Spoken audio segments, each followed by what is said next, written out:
Hello, and welcome to the DoneJS contributors meeting. Today is Friday, July 21st, 2017. My name is Chasen, and today I'm joined by some core and non-core team members alike. Guys, would you like to introduce yourselves? Hello, my name is Julian. I'm from good old Germany, so happy to be here. Good to see you. Justin in Coeur d'Alene, Idaho right now. I like high throughput and low latency. High throughput, low latency. Got it. Yes, like it. Nice to see you. Hey, Kevin. I'm still outside Chicago. The question, is it object-oriented reactive programming or reactive object-oriented programming? Or are those different? To that today and figure out what they mean. I don't know. Oh yeah, I'm Matthew from Louisville, Kentucky. Actually, I bought a house, so I'm actually going to be living in Indiana now. It's like across the river, but I don't like to say that. I like to say I'm from Kentucky, so I'll continue to say that. Yeah. Congratulations. That's awesome news. Sherif from Algeria. Algiers in Algeria. Sherif is just an Arabic name. I'm not a cop. And doesn't sound like a cop either. Cool. Thanks for joining, guys.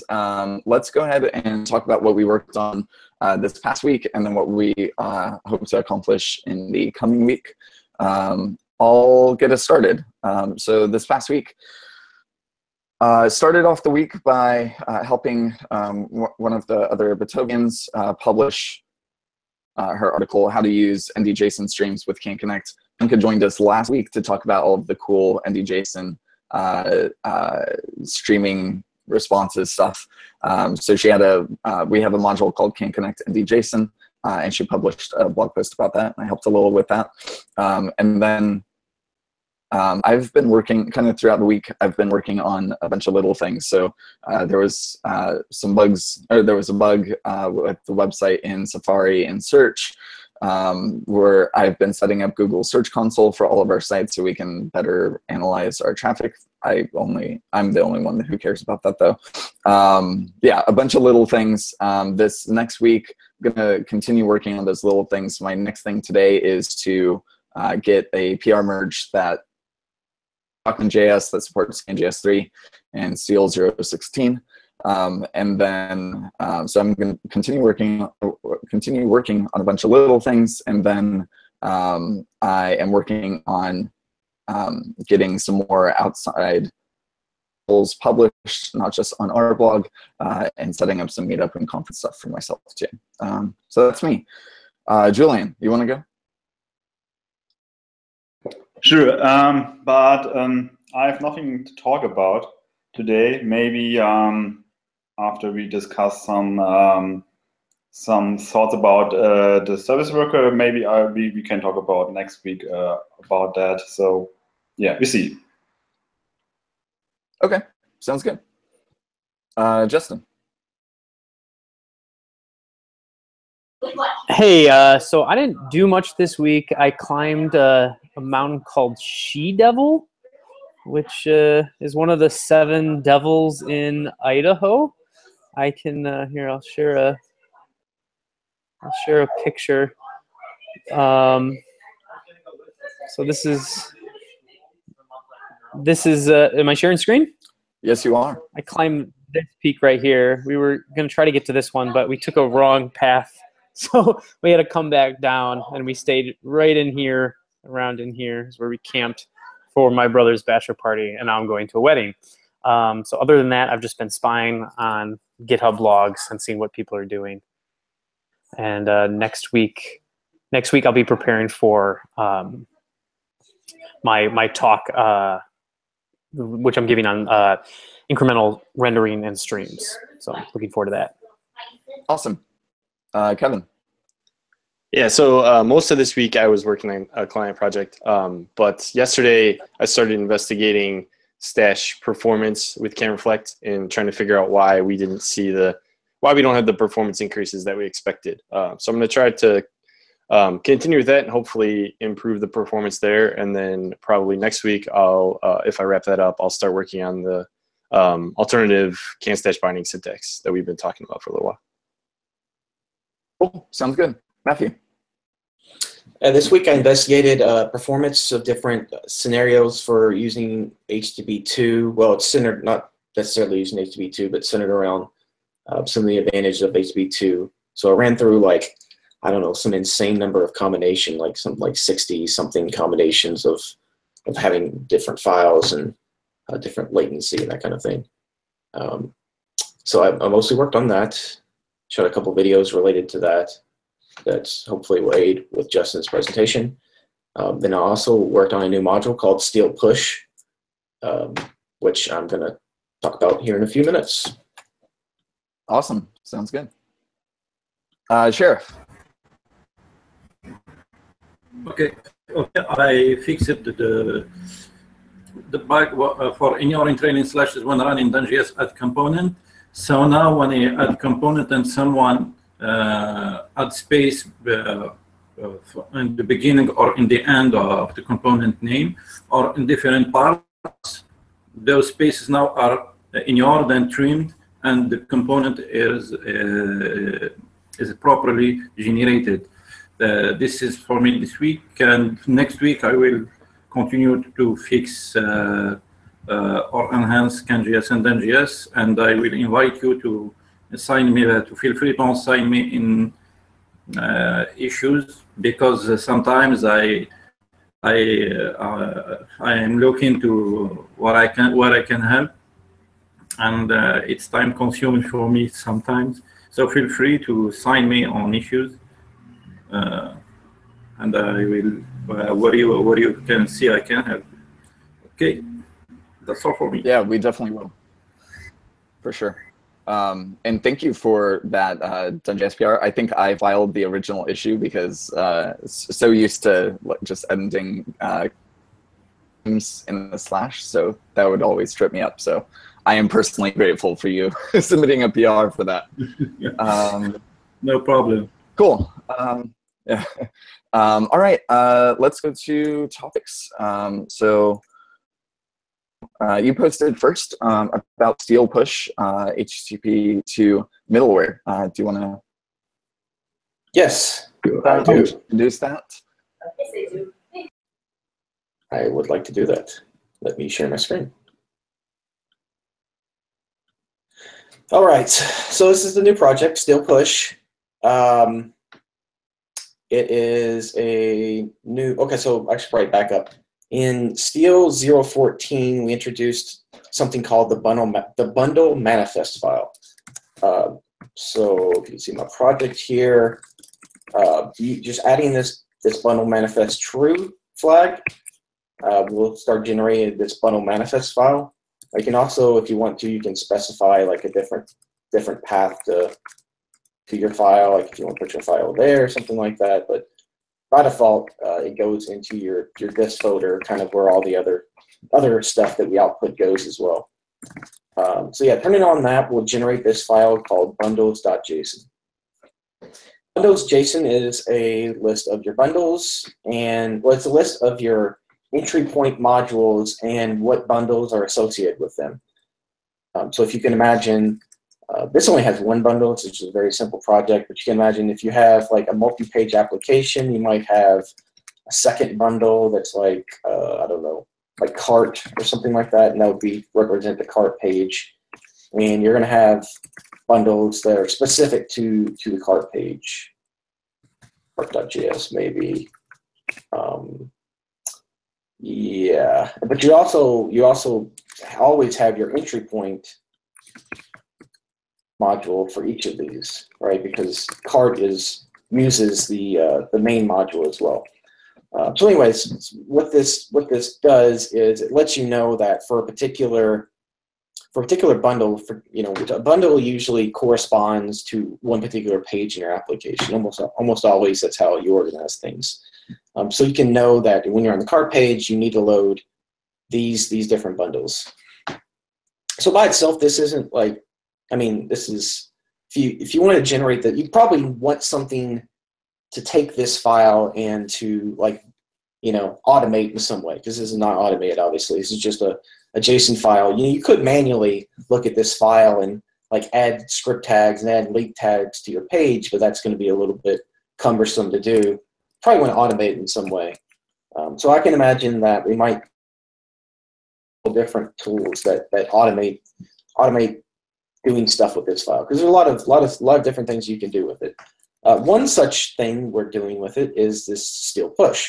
So what still push does is it consumes this bundle manifest file, and it makes it so that you can use HTTP2 push with the different assets within this bundle manifest. So let me skip down to some example code to see what we're talking about. You can use this. It's most easily used as Express middleware. So if you ever used Express before, there's a concept of middleware, which is a way to kind of plug in functionality, a way to have functionality spread out throughout your application that you might reuse. That makes sense. So you can add middleware to a particular route. So in this example, we're adding the main bundle to like the main route, and for the order details route, we're going to add the order bundle. So let me walk through this code a little bit using Express. We're going to use the Speedy module.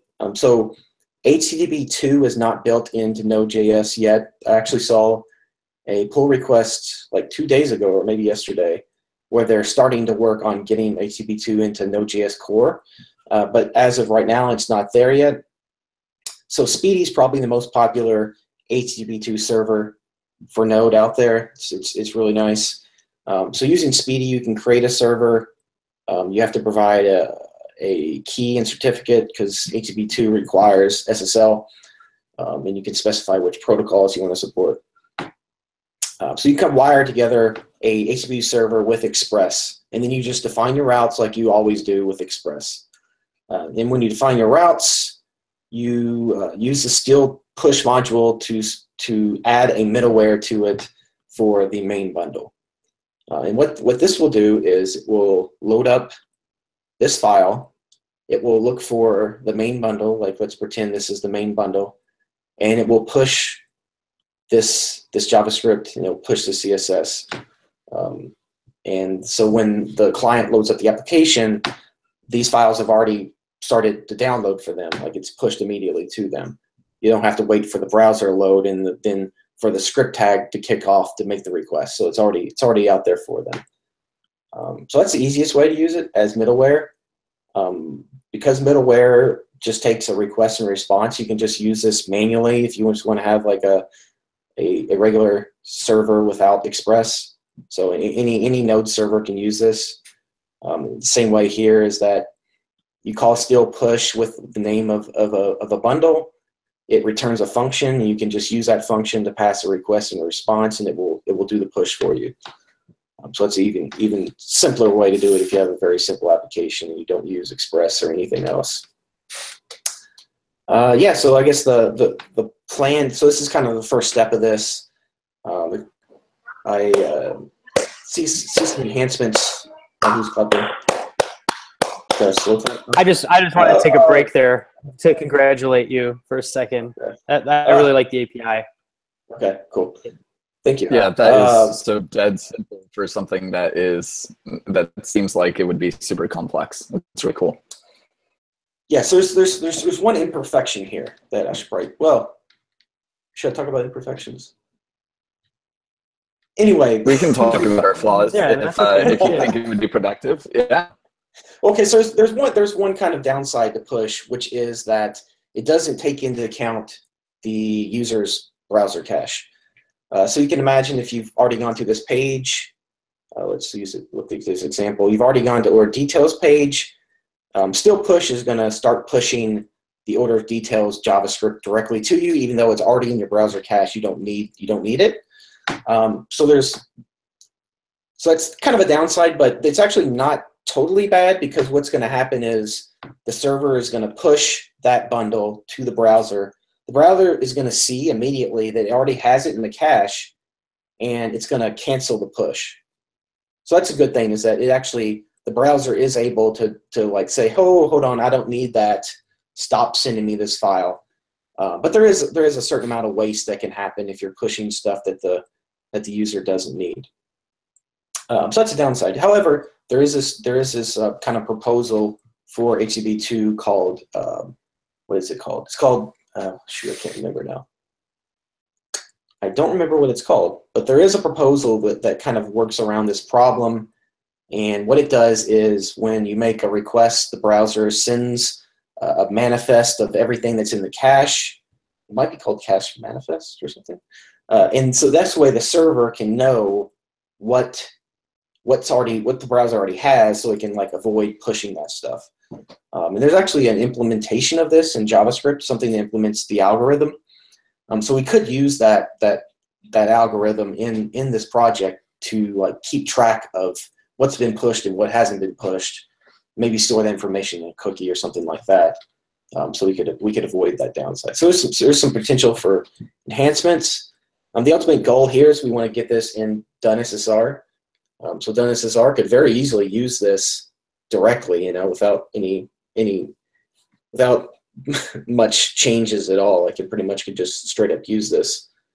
Maybe we would make that optional at first or something, but yeah, DoneSSR is going to probably do even more stuff with this bundle manifest file. Like for this is only useful for HTTP2, but HTTP1 has some stuff you can do. I mean, obviously, it'd be good if we could directly put the bundles in the script tags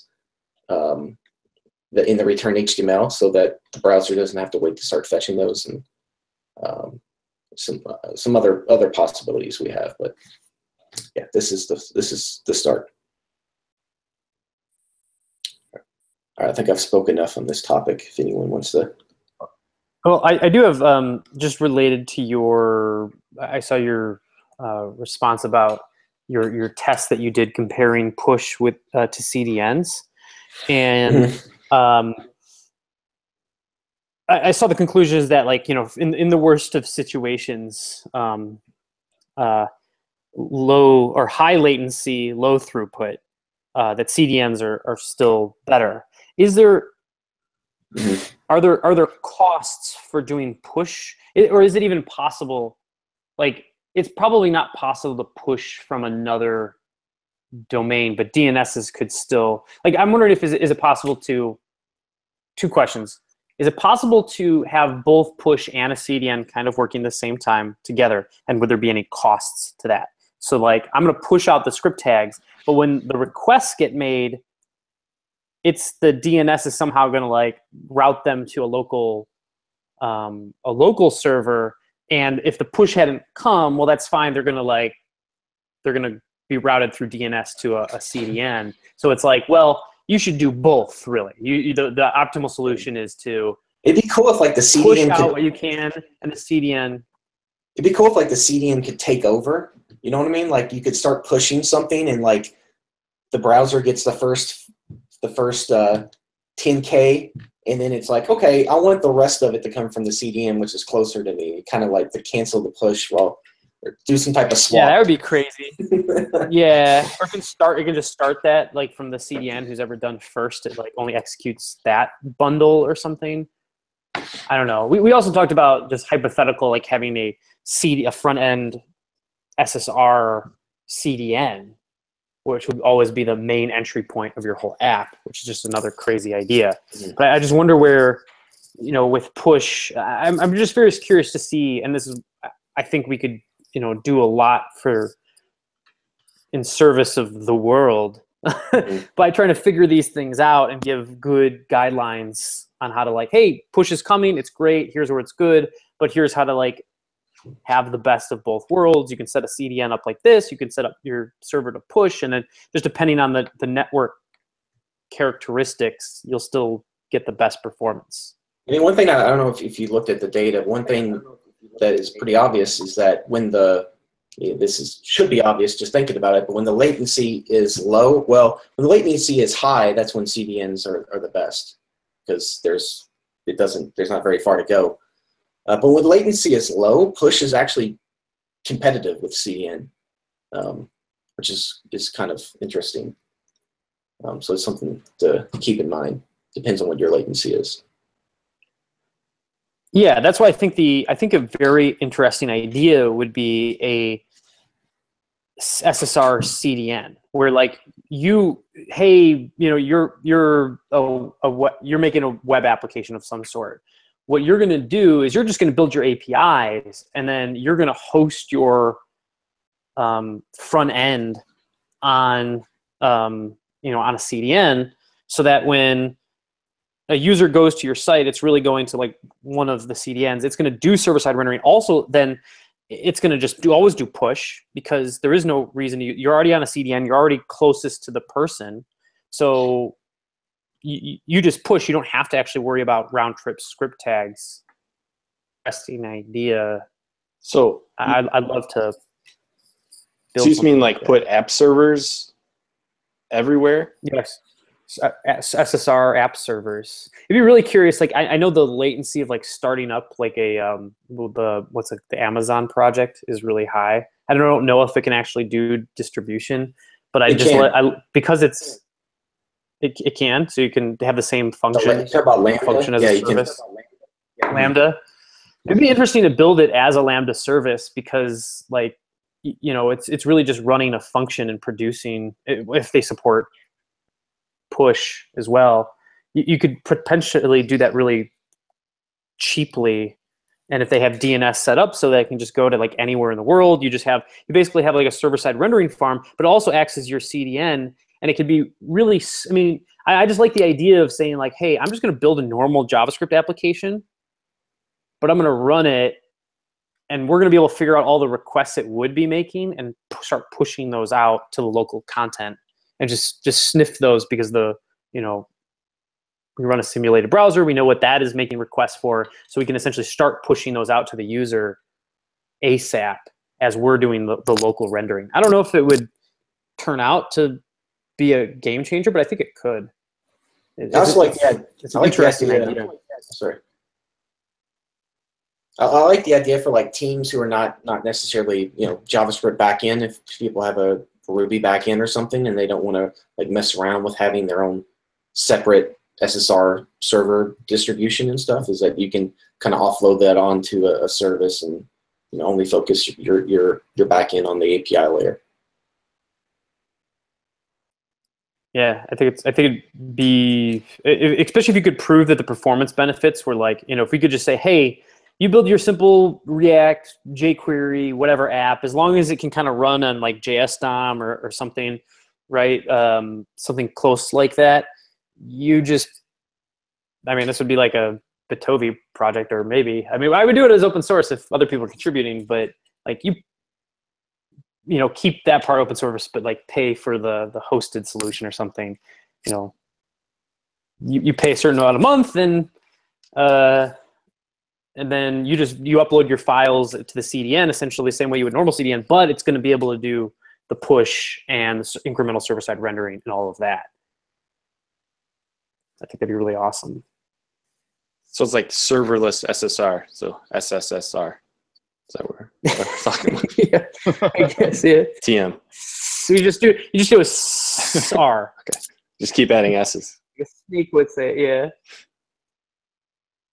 I think that's a cool idea. Does anyone have any other questions or comments about what Matthew presented? I do. I have a question or comment. Matthew, when does Steel Tools already produce the bundle manifest file, or is that in a future version? Nope, it's there. Steel Tools 1.4 added that. Cool. You have to turn that config on though, right? It doesn't do that. Yeah, you do have to turn to generate it. You do have to turn it on. Yeah. Okay. For now, maybe in the future. Cool. Any other questions, comments? Nope. Okay. Kevin, I think you posted next about streaming view models revisited. You want to take it away? Yes. Can you guys see my screen? Hopefully. Yes. Okay, so this is an idea that Justin posted, and I think we talked about on a previous contributor meeting, maybe like a month ago. So I added my kind of spin on this proposal what I'm calling object-oriented reactive programming. So my proposal is it diverges a little bit more from other can construct types than what Justin had originally proposed. So you don't have like a init and setup and that kind of stuff. And then the prototype that I've been building isn't using computes under the hood, although we probably could. So I just kind of wanted to present this, see what people think. So basically, in this idea, you're building a constructor function where all of your properties are event streams or observables or reactive or whatever term you want to use. So you can create streams of primitives like strings that you can, here I can go over to the code, that you can basically set, and that will emit a new event to that stream. This assert stream thing is actually just subscribing to the stream. And then you can also create pass functions that you can use to derive streams from other properties on your map. So in this case, this is the full name stream that the property that we've seen before. This is combining first and last in order to get it together. And then you can also use the set stream idea that we kind of have from can define stream kefir. So yeah, that's basically it. If anyone wants to look at the code, there's a link to that too. Wants to try it out. The next thing I'm going to try to do is kind of actually use this in an app and figure out how would you emit these events from the template or whatever to try to figure out how to build a real thing. But that's kind of the experimenting I've been doing. Cool. How does this differ from the proposal, like at the top of this issue? Is this pretty much is it similar or a little bit different, or how?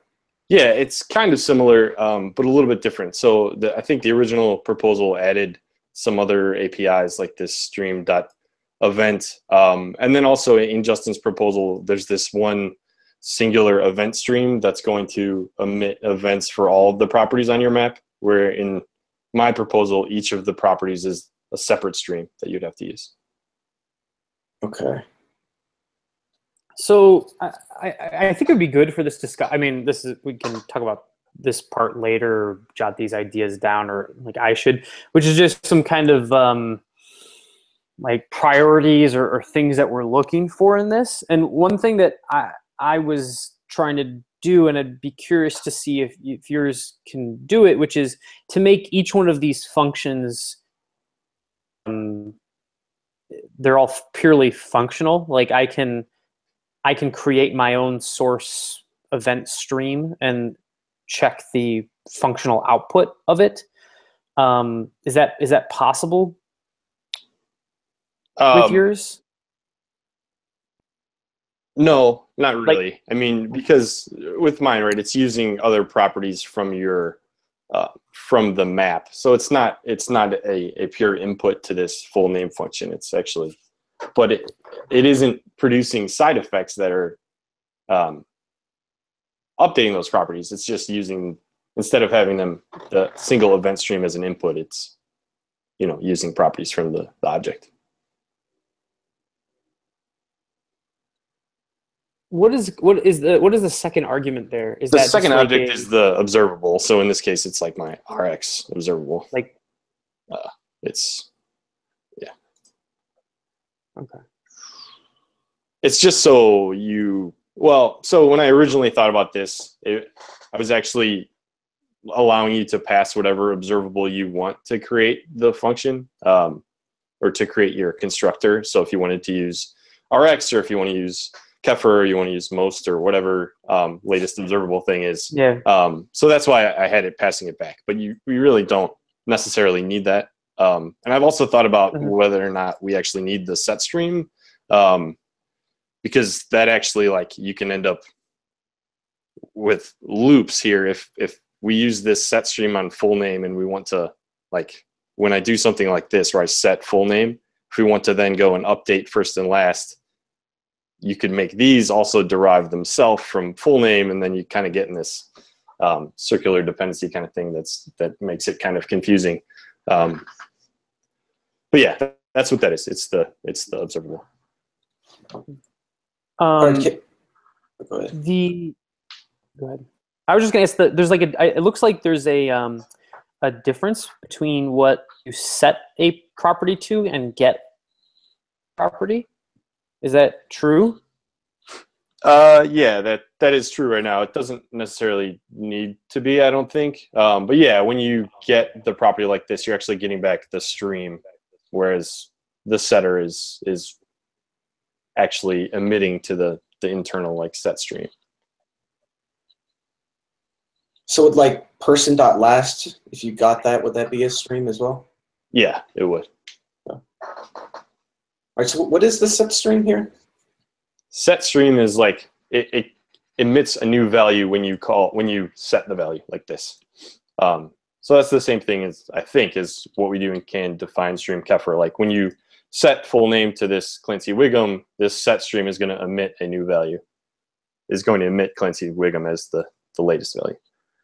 Okay. Then how does first and last get set though? They don't actually in this code. I mean, this is just kind of showing you how you could use the set stream. Okay. But yeah, they don't. Could you use it in a way to set the first and last? Yeah, you could. That's what I was saying. Like you can make first and last functions that also derive their value from full name. But I don't know. We'd probably have to do something so that we wouldn't emit that value then, because then you would kind of get in an infinite loop where the first, if you set full name, it would then set first, which would then set full name, and it would just go on forever. But you could do that, yeah.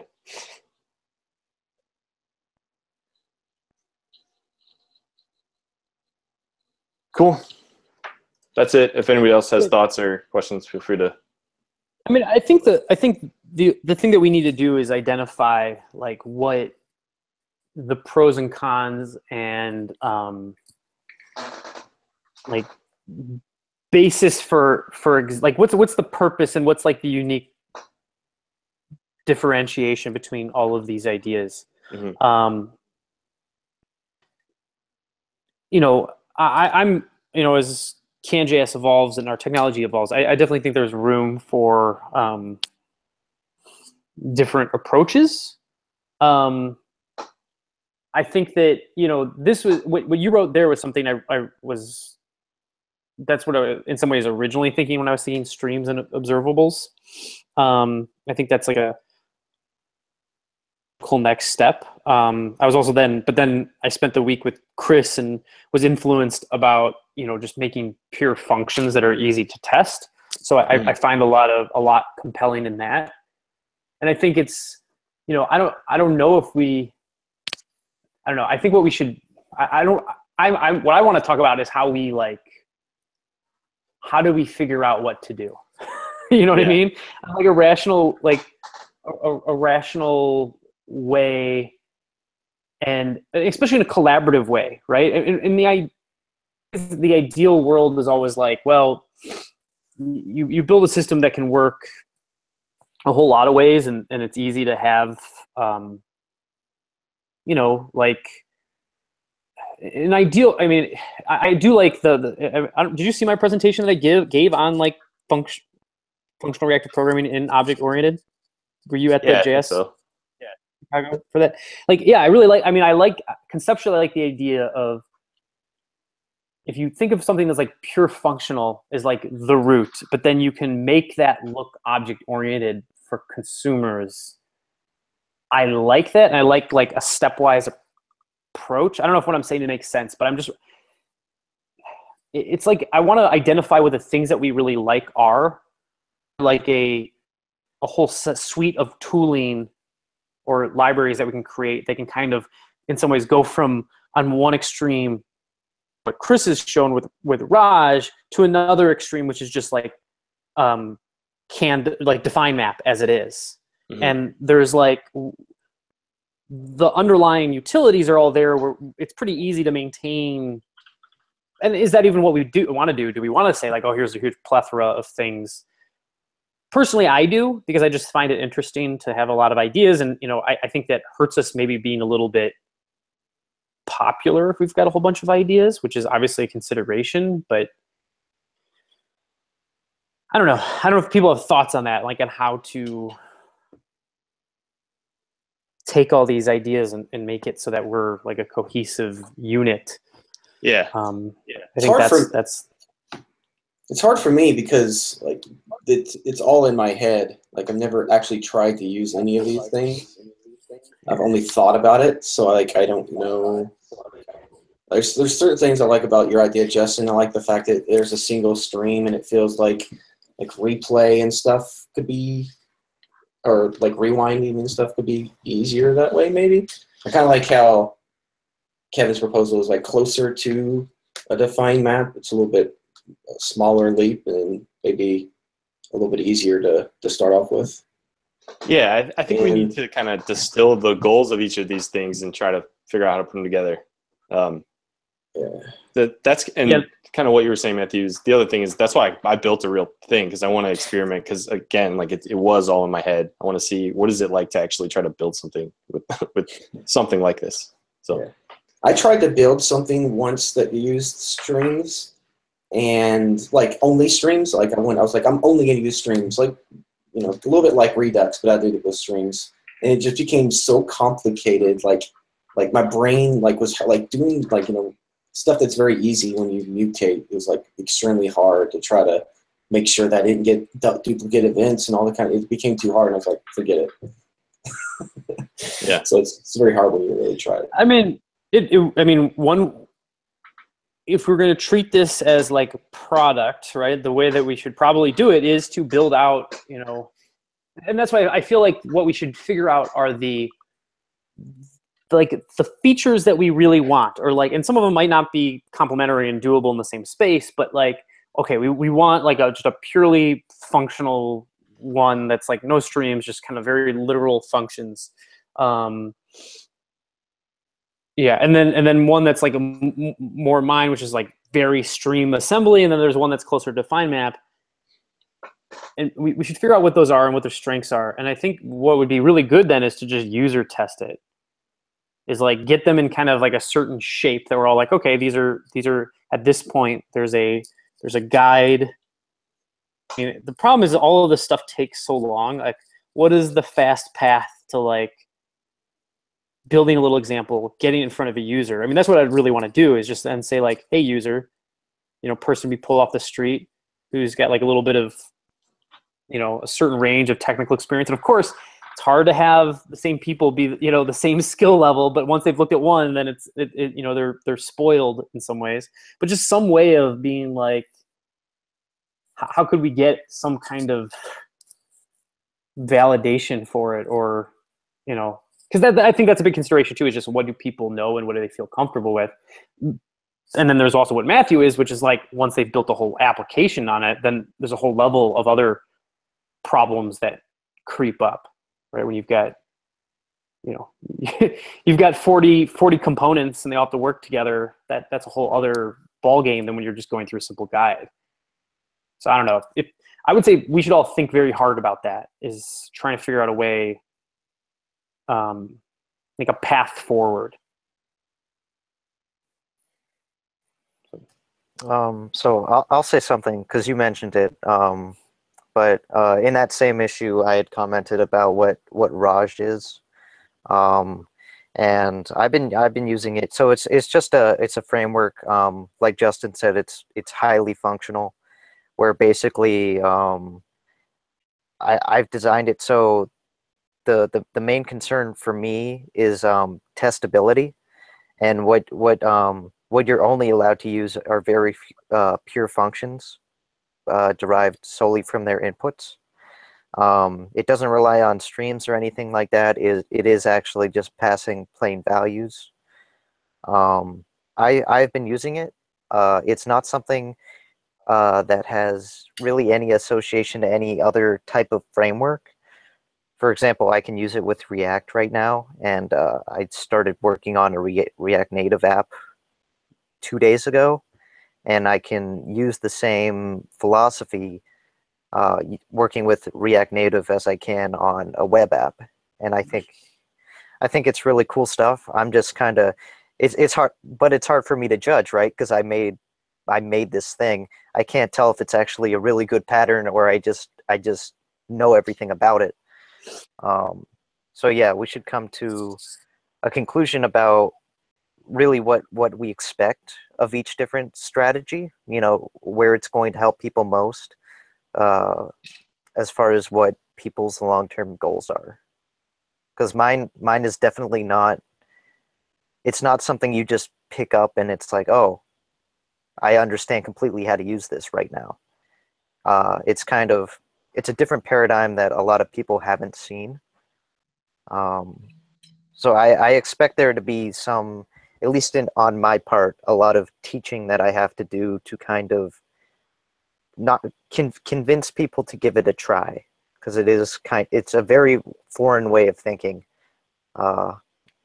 in a lot of ways. But yeah, that's Raj. If anyone was interested, that's RAJ. It's on npm, and I have it under a repo. It's all open source.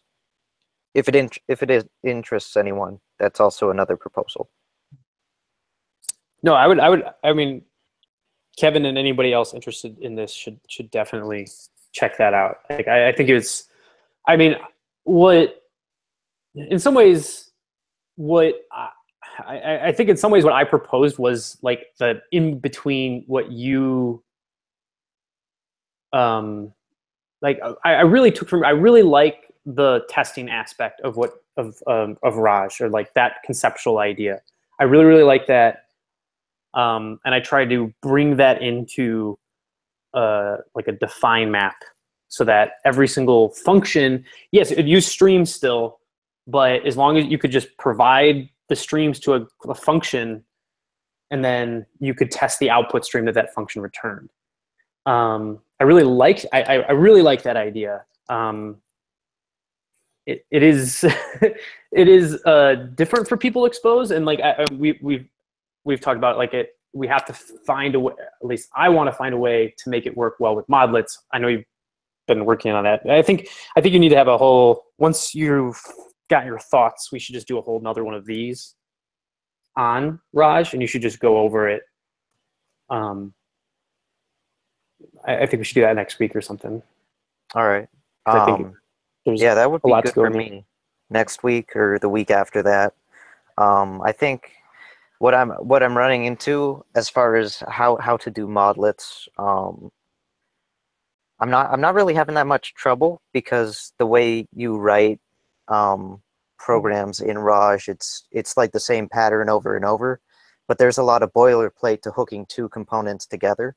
So as I've gone through a couple projects with this framework, you know, big and small, I'm seeing a lot of boilerplate that I can potentially move into a helper library or something that will help this along the way, because it really doesn't, it's not very clear how to make that connection, you know, building up these blocks without some help.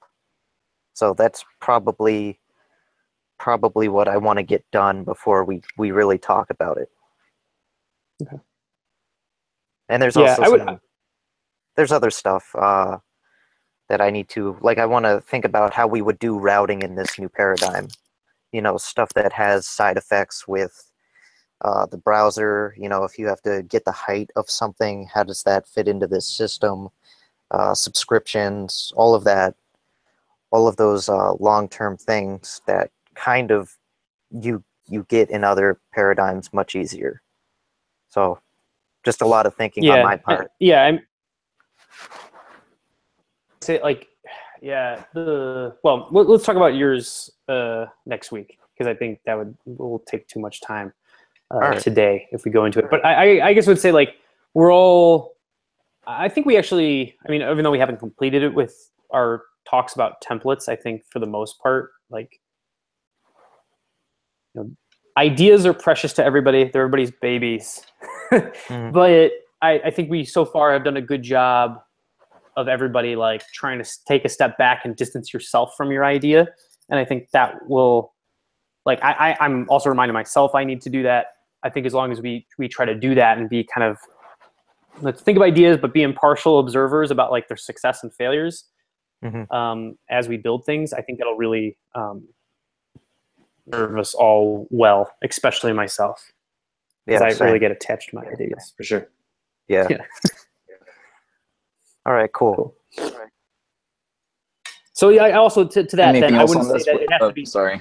Just one last Sorry, thought. Justin. To that point, I was just gonna say none of our stuff has to be perfect. Like it's good to like build it out and things like that, but I would say don't worry about making things like, oh my gosh, I got to make it perfect, or like it's got to just win and like be like brutally destroy all the other ideas, right? Because I just got to like make it amazing, or it's the only way it's gonna like win out.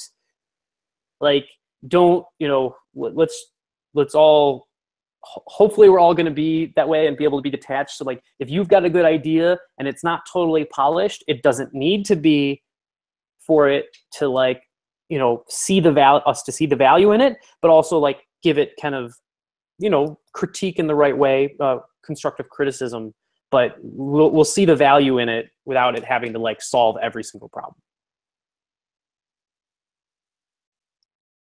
That's all I want to say about that. Anyone else have any last comments on this before we move on? Nope. Okay. So Julian, in the forum thread, you had thrown out service worker support for Steel tools. Was that something that you and Matthew wanted to discuss at all during the meeting? I don't know. Maybe any thoughts about that? So this is a good idea to implement service workers on Steel tools, so have a zero configuration that creates a service worker on the fly for us, or is this not a good idea? Should we wrap the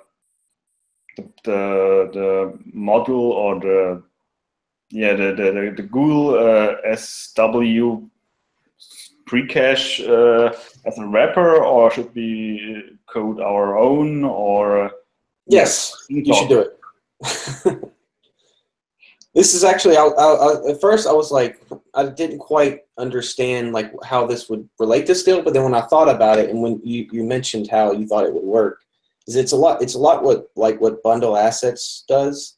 Is that bundle assets takes like the result of a build and it like processes that. So I think that's what you were talking about, right? It's like getting the so people that don't know, Steel Tools creates an object called a build result, and the build result like lists all the bundles and it lists all everything that was part of the build. And that's used to create like the bundle manifest that I talked about earlier. But it could also be used to like generate a service worker. So I think using that project you talked about, that library, I think that should be pretty easy. I think you just need to tell that library, these are the files. It will generate a service worker for you. Mm-hmm. And that would be pretty awesome. Can I ask a question though about this? So like what would the service worker do? Like, is it going to like auto download new JavaScript files in the background, or what is the? I mean, you can create a service worker, but what are we using it for? Yes, it will. Cache your assets, so you can cache JavaScript files, CSS files, and you can hook into the cache and can say, okay, I had a browser that have the files, and they serve it immediately. So you don't need to download the files again, but you have to create a service worker. Each time you make a build, you have to create a service worker again with a different content. Maybe you can specify a version in the service worker, because if you don't change the service worker, the content of the service worker, the service worker does not get updated. So you have with the old service worker in there. So on each build. Oh, so what I was gonna ask, but you still need to like, I mean, that whole like in cache invalidation, does this tool like have options for that and stuff like that? Okay.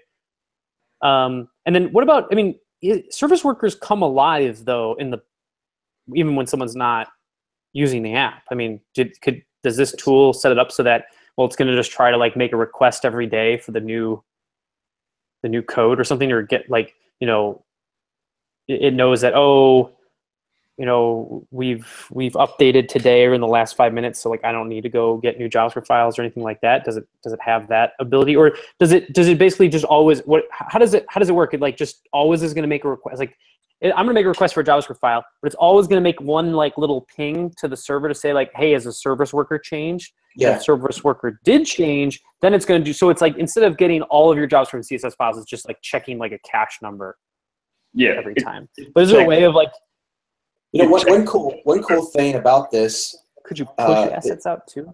One thing, it's kind of like a push if you think about it. Like, you know how you always, Justin, you always wanted to have Steel or maybe in DoneJS, like download the other bundles in the background. Well, this is doing exactly that. Is once the service worker kicks off, it's going to download all the bundles. So those are going to be there. So presumably you could make it so like if you just say you have this contract, like we're never going, like we're always going to push out like new releases like between, you know, 4 a.m. and 5 a.m. or something, and you could make your service worker just like not even go back if like, and then it's always going to get, if it got an update today and it's not between 4 or 5 a.m. well, I'm not even going to do that extra ping. I'm just always going to serve what's in the cache. Yeah, I think we need to investigate that because I know there's certain like yeah, the browser, I'm just curious about what those. Yeah, the browser will like turn off the service worker sometimes, so it's not like it's always alive. I don't think. So yeah, I think. Here it comes like they give it like a 5 minute. They give it like a 5 minutes alive to do stuff for a certain amount of time, and then it's like a certain amount of time every once in a while it gets to like come alive and has to finish everything, and that. Okay. It's almost so like if the browser, Lambda if the browser does that. The browser does that. If you just cache everything when the service worker starts, I would think they would have that effect. Yeah, I guess I'm just curious. I've never looked into it enough to really know what like besides like either like a kind of almost like a fall through cache or whatever, you know, a little. It's just like a key cache kind of thing. Other than that, what is it? Is that just what it does? And then, but there's also offline support and things like that, right? So if the server doesn't respond, it can just still serve out its JavaScript files. Yeah, I mean, I think that's all great stuff, Julian. Like, I mean, Chasen was just last week being like, "Hey, should we do this? Should we do this?" And I'm like, "I would love to, but we're just trying to prioritize kind of bug fixes for like a couple sprints around our stuff. So if someone wants to add a new cool, fun feature, that would be great." So for recap for me, so we want to use service worker. We want to use the SW precache library, right? Yeah, you can use that. I would say you get anything working. Like the only questions that I was asking is because I don't actually know too much, and I just want. Yeah. So, but do we want to create our own GitHub repository, or do we want to get it into a Steel Tools repository? I don't have a strong preference. I don't think you could put it in Steel Tools if you want. That's kind of like put this but the build manifest, is that inside Steel Tools now? The build manifest has always been inside Steel Tools, yeah. Something similar. It's kind of like Bundle Assets is a separate project, actually, but it's actually also built into Steel Tools, so it's kind of pointless to be a separate project. Yeah, might as well put it in there. I don't see why not. I look into that. I create the issue, and maybe we can talk about that into the issue about thoughts and some ideas. So, okay. Yeah, I think the real end goal should be like offline support eventually for DoneJS. I think that would be. This is like this is the first easiest thing towards it. This is the first easiest step, I think, and then with DoneJS we might want to get more complicated and figure out how to do data caching as well and that kind of thing. It'd have to be part of Can Connect, yeah, to handle offline mode. How does it save like puts and posts and things like that, and then do. Conflict merging, which is the easiest thing to do ever. Should only take like a day to figure that out. Add it to Can Connect. No big deal. Just blow away everybody else's changes. They're easy. Wait, that's not already in Supermap? No. Supermap doesn't do everything. No. Are you sure? When's the last time you looked at it? Yeah, 2 days ago. Okay, so it might be in there. Supermap does fall through caching, which is a little bit. I mean, in some ways, it does blow away. So, like anything you had in your local storage, it's still going to always make a it's going to just show the user what's in local storage, but then it's always going to make a request for the latest data and blow that away. But puts in it's a joke. Okay, I don't get it. Thanks for letting me know, Matthew, that sometimes they go over my head. All right. Any other questions, comments on Steel and service worker support? No? Okay. I think that was the end of all of the topics. I know we're at an hour. I want to take a couple of minutes to show off some stuff that we released at the beginning of the week. Share my screen. Okay, cool. So I want to show off two things. One is that we have a new guide under the upgrade section on using code mods. So we have this CLI utility called can migrate. What it can do is take code that's like this. So here we're importing the entire can module and can map define plugin, and then we're using can.map on the code to add the imports for can map, change the plugin import to be the separate module, and then change the can.map code to reference the new module that is being used. It's a super simple CLI utility. You can install it globally or use npx. If you're on npm 5, you can use npx with can migrate, which is pretty dope. And then basically the main uses are, if you just want to go wild on your code base, you can run all of the transforms, all of the code that does any of the transforms. You can apply it to all of your JavaScript files, or you can change this glob to only match a certain component. So you can go, modlet by modlet to apply all of the transforms, or you can pass in specific transforms that you want to make. Bianca is the Batovian that has been working on this. She would be presenting this right now, except she wanted to down as she's documenting and adding examples for all of these different transforms, right? There's dozens of different transforms that we built to help the migration process. A few docs on like how we at Batovi have successfully migrated CanJS 2.3 projects to CanJS 3. So there's some instructions for like what we've been successful with is kind of going modlet by modlet and applying the transforms, and then making sure, following the modlet pattern where we have a separate test file and separate demo file, making sure those work individually, and not just like breaking the entire project and then trying to fix it from there. Any questions or comments about the code mod stuff? Can we rename components with code mods? Can we rename components? So what do you mean by I'm guessing that, like, actually just totally rename because are you talking about like in 2.3 the global part was whatever the name was exposed as a global property on the window? Is that what you're talking about, or no? You're just trying to read the name of the component. Yes, we can, but not with this tool. Yeah. What? Yeah, you could write a code mod and tool to be able to rename a component. But Is that what you mean, Julian? You want to change the tag? What?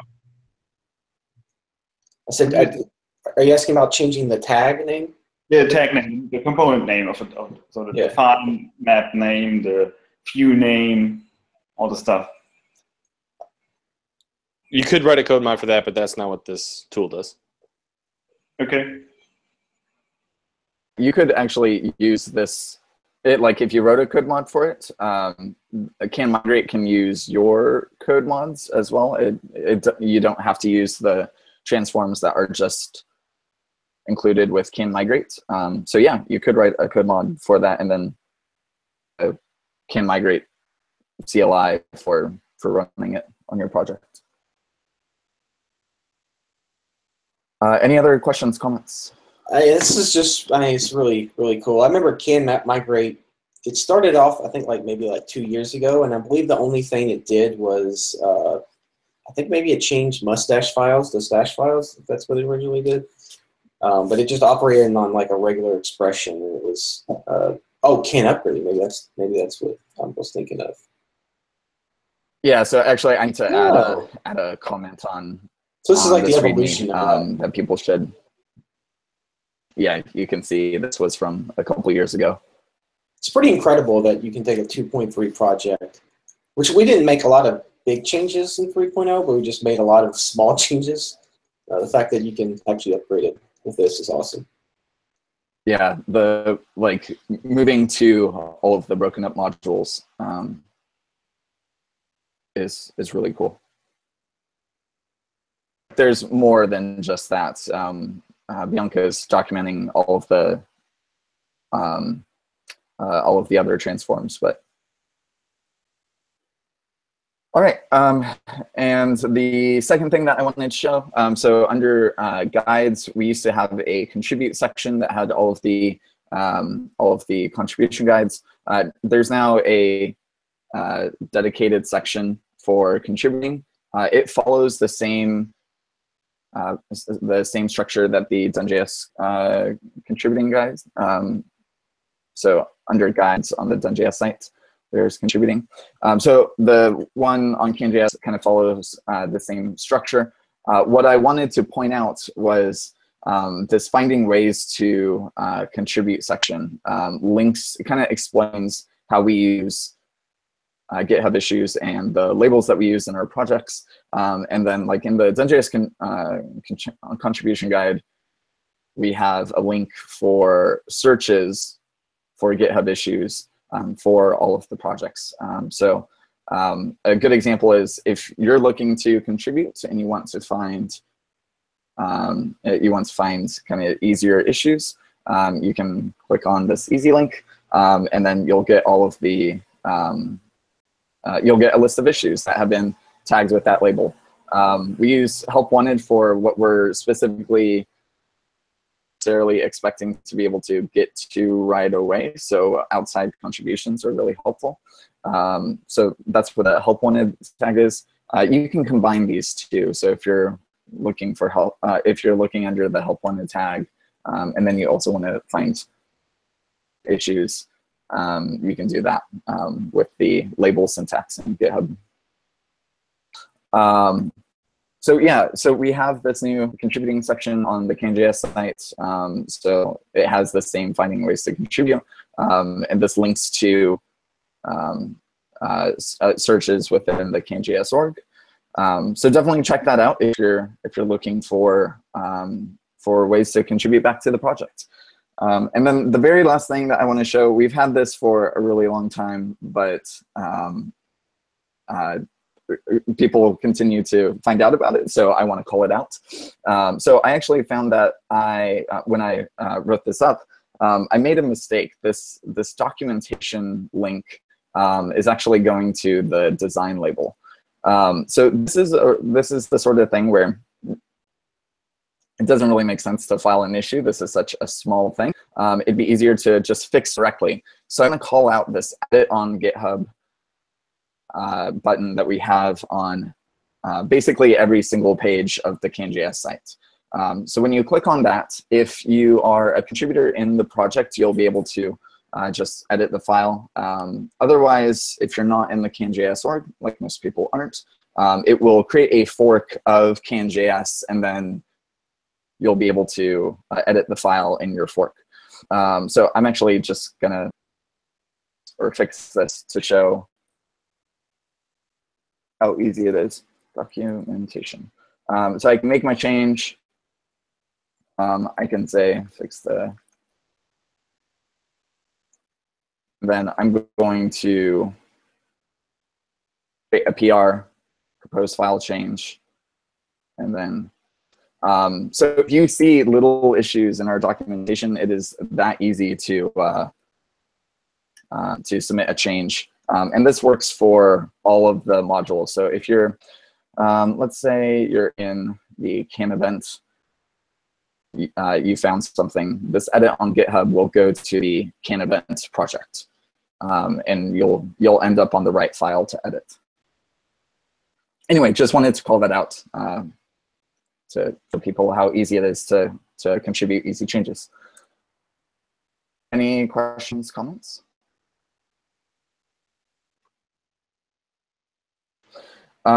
Did anyone have anything else before we go? Everyone who's watching on YouTube, the live stream or afterwards, thank you for watching, and see you guys next week. Have a good week. Thanks, Chip.